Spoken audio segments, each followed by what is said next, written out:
Probably one of the most helpful things that I've learned in my trading journey recently has been how to avoid big red days, how to avoid trashing an account. Because, I mean, let's be honest, dragging ourselves out of a deep drawdown, it's the worst, right?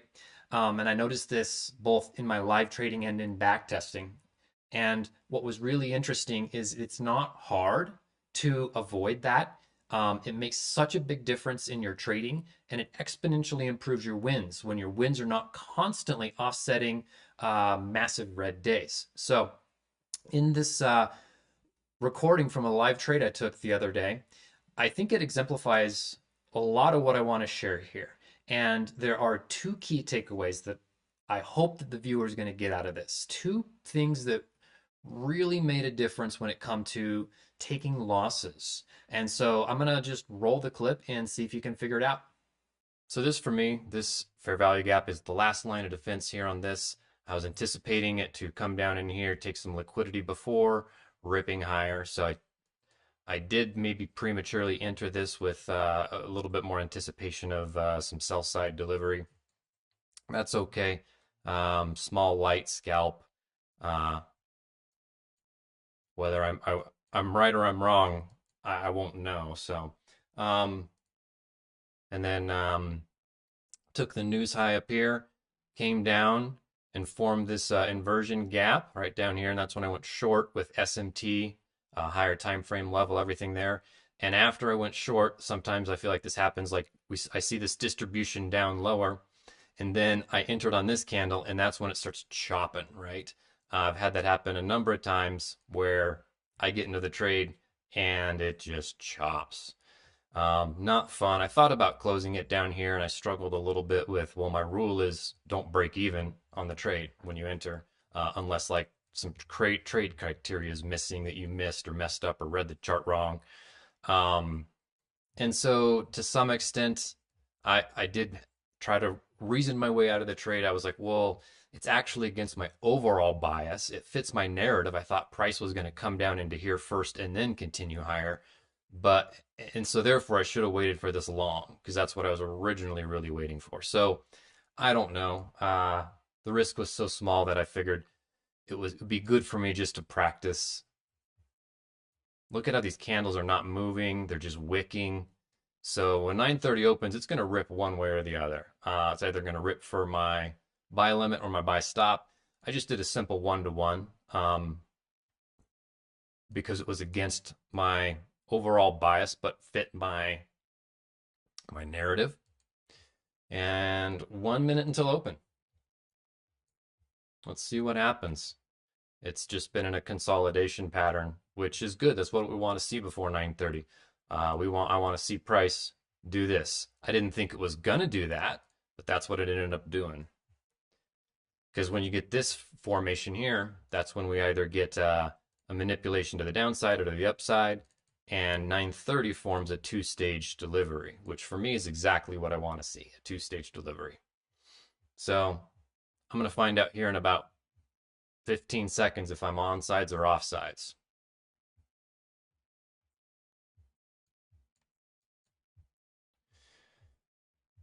Got these equal lows down here. Buy side was taken. There was bearish SMT, now there's not. So delivering sell side initially.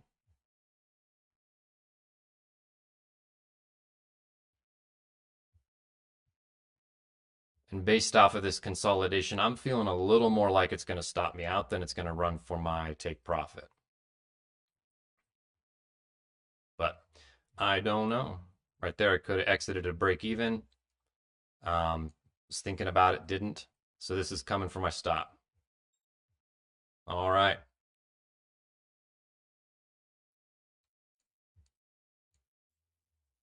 So there we go.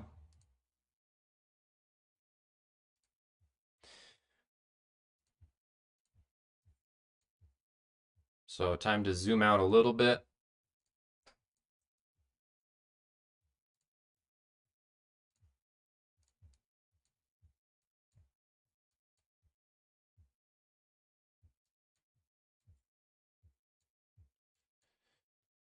Okay, so 9:30 is delivering to my target. I just got stop hunted. I was the liquidity right there, which sometimes happens when you hold a trade from into 9:30. It does exactly that. Would have made me feel a little more insufficient if price would have just ripped for my stop up here without coming for anything down here. So I enjoy being right. Um, and not in the way like I have to be right, I have to win the trade. I enjoy knowing where price is going to go. All right, so I don't know if you picked up on the two things that I'm talking about, but I'll tell you now. The first thing here is account position sizing. Now, obviously, here I'm trading with one mic on the micros chart for NASDAQ. Now, that is not a lot of risk, and some who took notice to that might even be laughing, but that's intentional. With this 90-day challenge that I'm doing, which is 90 days to my first payout, I intentionally chose to start super small and size everything very small, even for my 50K account size.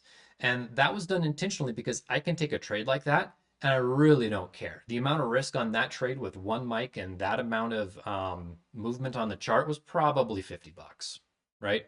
And on a 50K account, you have a $2,500 buffer. And even if you say risk 10% per trade of your drawdown, that's still $250 risk per trade. So me risking 50 is super minimal. And I discovered this when I started scaling up in my previous attempt to get my first payout. I was using a 250K accounts and I wanted to get my risk scaled up. So I wanted to push it towards the $650 mark. And I started pushing in these thresholds where all of a sudden losing $300-400 on a trade, it mattered to me. And then I went into a downward spiral for that reason and a few others that then ruined that attempt at my first payout, gave back all of my gains, right? So tip number one is size lower than you think you're comfortable with. And I've been playing with that and it's made a big difference, right? And I'm just building up comfortability back in my trading, being that I is my second go around in a funded account and it's been a couple months since I've been in a funded account. And that's been super helpful. Second, and this is the not so obvious one, and this is the not so sexy one that probably most people aren't going to take action on. But if you're watching to this point, I bet you might be the kind of person that will. And that second thing is if you noticed my reaction to that loss. Now, if you watch YouTube streamers, you know, they get emotional and maybe in part it's for the views and for audience retention, but nonetheless they might go and freak out about the loss. But in that instance, I didn't care. I had sized so small and I'd done a bunch of mental work to not care if I lost. Because it's when we care if we win or lose that we actually tend to lose more, I've noticed. I saw that even in my back testing, where I would condense a whole bunch of trading in back testing, which is no real money, right? But I would condense the trading. And I would find that when I would start building up the account, is when I actually started caring about, oh, I made 3 grand in this month already, and I would start to trade worse. And all of this comes from our mental framing, how we frame everything. And there's lots of everybody's different, but there's lots of ways that we can do it, and some of these ways may work for you. And a couple examples of that would be I always trade with a quarter on my desk. And what I do is I sit there and I play with the quarter and I flip it and I flip it and I flip it. And I get in a trade, I grab the quarter and I flip it and I flip it. And the reason behind this is because it reminds me that the outcome of every trade is probability. There is no trader out there that can say with 100% certainty the outcome of any individual trade they're going to take, right? They can say with a reasonable degree of certainty in a large sample size of 100 trades what's going to happen, but you cannot say what's going to happen on the next trade.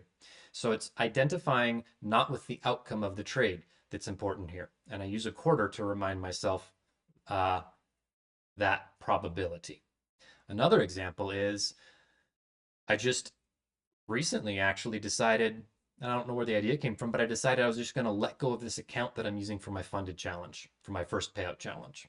And the idea there was just relinquishing it, saying, I'm cool to sacrifice this account. If I blow it, I don't care. And I've actually never blown a funded account. I have 6 or 7 of them. I've put a few of them into drawdown, but I've stopped because I want to keep them in a place where maybe I could save them If as I get better in my trading, well, I decided in this instance, maybe it's better to just sacrifice the account. There's no stress, there's no worry. I've already, in my mind, it's blown, it's gone. And not in the way like, oh, I'm afraid and I'm gonna manifest a blown account. No, more so, it's I don't care. I don't care if I blow this account. And I noticed instantly that changed my trading and I started improving. I noticed I was able to scale up risk a little bit more after that with no problem. And I also noticed I started winning a little bit more. So anything you can do, uh, similar to those two examples, to work on the mental side of how you view losing, how you view the risk part of trading, is going to make a massive difference. And it's going to prevent those massive red days. Because in my experience, one red trade can trigger a whole sequence of red trades. And part of it depends on some very subtle things that are going on in the psyche. And that's the work. It's not sexy. It's not something like a new strategy, a new indicator, a new method that's going to change your trading. It's the complete opposite.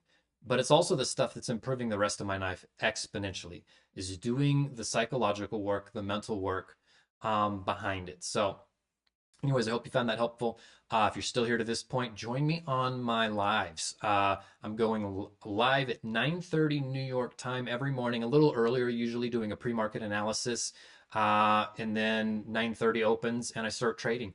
I'm trying to achieve my first payout in the next 90 days, or now it's 90 days minus 9. And anyways, I'd love for you to be a part of the journey.